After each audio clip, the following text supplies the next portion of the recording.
नमस्कार दोस्तों, स्वागत है आपका मेरे चैनल पे। दोस्तों, एरो इंडिया 2021 के अंदर एक फुल स्केल मॉडल दिखाया जाएगा इंडिया के पहले सेमी स्टेल्थ ड्रोन का। इसकी डेवलपमेंट के बारे में भी बताया जाएगा और ये किस तरह से इंडिया के एयर कॉम्बैट को रीशेप कर सकता है, आज इसी के ऊपर बात करेंगे। चलिए दोस्तों शुरू करते हैं। तो दोस्तों, ये ड्रोन जिसे इंडिया बना रहा है इसका नाम वॉरियर है। ये इंडिजिनस प्रोग्राम को भी कैट्स या फिर कॉम्बैट एयर टीमिंग सिस्टम कहा जा रहा है। ये कॉम्बिनेशन होगा मैन्ड और अनमैन्ड प्लेटफॉर्म का और दोनों मिलके काम करेंगे ताकि ये एनिमी के एयर स्पेस को डिफेंड कर सके और उसके अंदर पूरी तरह से पेनिट्रेट कर सके। और सिंपल भाषा में कहा जाए तो ये हमारे फाइटर जेट जैसे कि तेजस कॉम्बैट एयरक्राफ्ट है, उसे इंडियन एयरफोर्स का पायलट फ्लाई कर रहा होगा, उसके साथ में डिजाइन किया गया है फ्लाई करने के लिए और युद्ध के समय पे दोनों साथ में ही काम करेंगे। और इस ड्रोन का जो पहला प्रोटोटाइप होगा वो माना जा रहा है 3 से 4 सालों के अंदर तैयार हो जाएगा और इसे पूरी तरह से हिंदुस्तान एरोनॉटिक्स लिमिटेड फंड कर रहा है।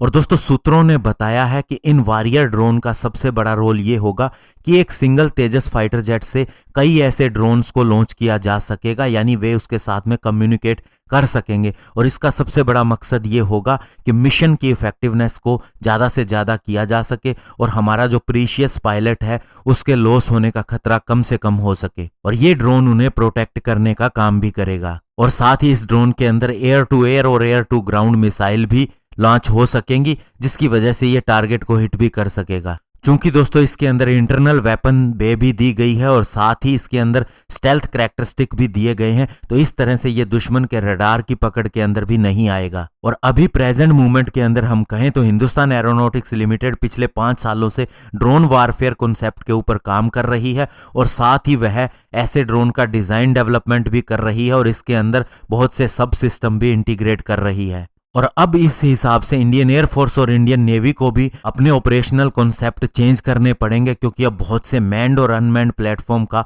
इस्तेमाल होगा और वो भी एक दूसरे के साथ में कॉम्बैट टीम के रूप में। और ये हंटर ड्रोन हिस्सा है एक नए डिजाइन की सीरीज का, जिसके अंदर बहुत सी चीजें डिजाइन और डेवलप की जा रही हैं। इसके अंदर एक हंटर क्रूज मिसाइल भी शामिल है जो कि टारगेट को 200 किलोमीटर की दूरी तक हिट कर सकेगी। और इसी के अंदर एक अल्फा एस भी डिजाइन किया जा रहा है जो कि एक स्वार्म ड्रोन होगा और ये मल्टीपल टारगेट को आइडेंटिफाई करेगा आर्टिफिशियल इंटेलिजेंस की मदद से और फिर उन्हें हिट करेगा।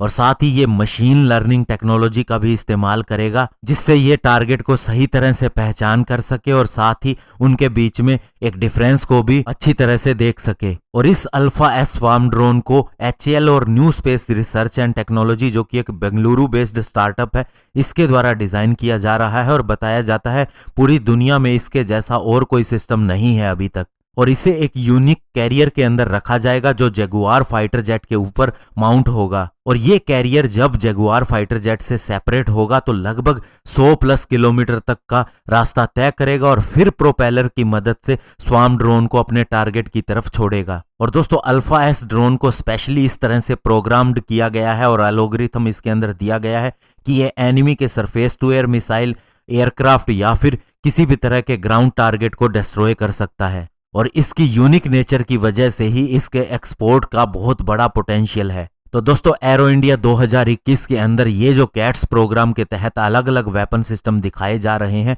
इसने बता दिया है कि HAL पूरी तरह से कमिटेड है फ्यूचर के या फिर नेक्स्ट जनरेशन के वेपन सिस्टम को डेवलप करने के लिए। और इसे दोस्तों सबसे बड़ी बात यह है कि HAL अपने लेवल पे ही तैयार कर रही है, तो इसके अंदर सफलता की और इसके सही समय पे पूरा होने की भी गारंटी है। और ये आत्मनिर्भर भारत की एक्चुअल में शुरुआत है। धन्यवाद। जय हिंद।